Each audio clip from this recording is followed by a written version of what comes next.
ನಮಸ್ಕಾರ ಸ್ನೇಹಿತರೆ. ಕೆಲ ಸಮಯ ಲೈಫ್ನಲ್ಲಿ ಮನಸ್ಸಿಗೆ ತುಂಬ ಬೇಜಾರಾಗುತ್ತೆ. ಯಾಕೆ ಅಂದರೆ ನಾವು ಎಷ್ಟು ಟ್ರೈ ಮಾಡಿದರೂ ರಿಸಲ್ಟ್ ಬರೋದಿಲ್ಲ ಅನಿಸುತ್ತದೆ.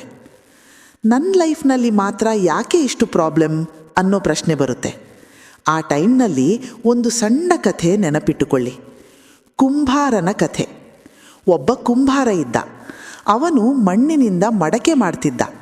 ಮೊದಲು ಮಣ್ಣನ್ನು ತೆಗೆದುಕೊಂಡು ಚೆನ್ನಾಗಿ ತುಳಿದು ಒತ್ತಿ ಮೃದುವಾಗಿಸುತ್ತಿದ್ದ.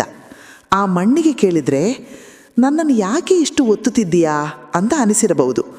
ಆಮೇಲೆ ಆ ಮಣ್ಣನ್ನು ಚಕ್ರದ ಮೇಲೆ ಹಾಕಿ ತಿರುಗಿಸುತ್ತಾ ಕೈಯಿಂದ ಆಕಾರ ಕೊಡ್ತಿದ್ದ.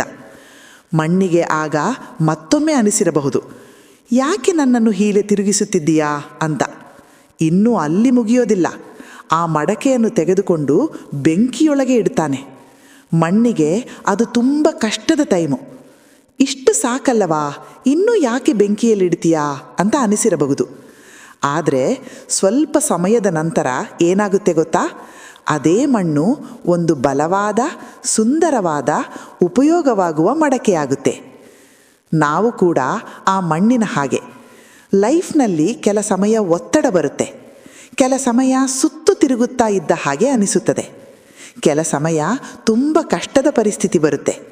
ಆಗ ನಮಗೆ ಅನಿಸುತ್ತದೆ, ಯಾಕೆ ನನ್ನ ಲೈಫ್ನಲ್ಲಿ ಮಾತ್ರ ಇಷ್ಟು ಕಷ್ಟ ಅಂತ. ಆದರೆ ಸತ್ಯ ಏನು ಗೊತ್ತಾ? ಅದೇ ಕಷ್ಟಗಳು ನಮ್ಮನ್ನು ಸ್ಟ್ರಾಂಗ್ ಮಾಡ್ತಿವೆ. ಕುಂಬಾರ ಮಣ್ಣನ್ನು ಒತ್ತದೇ ಇದ್ದರೆ, ಆಕಾರ ಕೊಡದೇ ಇದ್ದರೆ, ಬೆಂಕಿಯಲ್ಲಿ ಇಡದೇ ಇದ್ದರೆ ಅದು ಮಡಕೆ ಆಗುತ್ತಿರಲಿಲ್ಲ. ಅದೇ ರೀತಿ ಲೈಫ್ ನಮ್ಮನ್ನು ಪರೀಕ್ಷಿಸದೇ ಇದ್ದರೆ ನಾವು ಬಲವಾಗುತ್ತಿರಲಿಲ್ಲ. ಈಗ ನೀವು ಎದುರಿಸುತ್ತಿರುವ ಪ್ರಾಬ್ಲಮ್ ಒಂದು ದಿನ ನಿಮ್ಮ ಶಕ್ತಿ ಆಗುತ್ತೆ. ಈಗ ನೀವು ಅನುಭವಿಸುತ್ತಿರುವ ಕಷ್ಟ ಒಂದು ದಿನ ನಿಮ್ಮ ಆತ್ಮವಿಶ್ವಾಸ ಆಗುತ್ತೆ.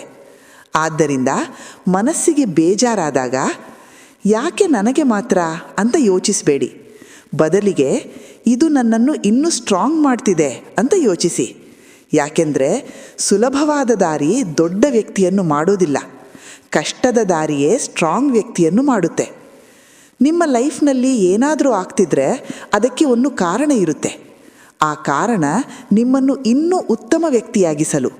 ಆದ್ದರಿಂದ ಪ್ರಾಬ್ಲಮ್ ಬಂದಾಗ ಕುಗ್ಗಬೇಡಿ. ಸ್ವಲ್ಪ ಸಹನೆ ಇಡಿ, ಸ್ವಲ್ಪ ಧೈರ್ಯ ಇಡಿ. ಒಂದು ದಿನ ನೀವು ತಿರುಗಿ ನೋಡಿದರೆ, ಆ ಕಷ್ಟ ಇರಲಿಲ್ಲ ಅಂದರೆ ನಾನು ಇಷ್ಟು ಸ್ಟ್ರಾಂಗ್ ಆಗ್ತಿರಲಿಲ್ಲ ಅಂತ ಅನಿಸುತ್ತದೆ.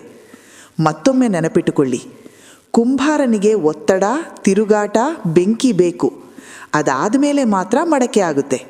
ಅದೇ ರೀತಿ ನಮ್ಮ ಲೈಫ್ಗೆ ಕಷ್ಟ, ಪರೀಕ್ಷೆ, ಸಮಯ ಬೇಕು. ಅದಾದ ಮೇಲೆ ಮಾತ್ರ ಸಕ್ಸಸ್ ಸಿಗುತ್ತೆ. ಮನಸ್ಸಿಗೆ ಬೇಜಾರಾದಾಗ ಕುಂಬಾರನ ಕಥೆ ನೆನಪಿಸಿಕೊಳ್ಳಿ. ಧನ್ಯವಾದಗಳು.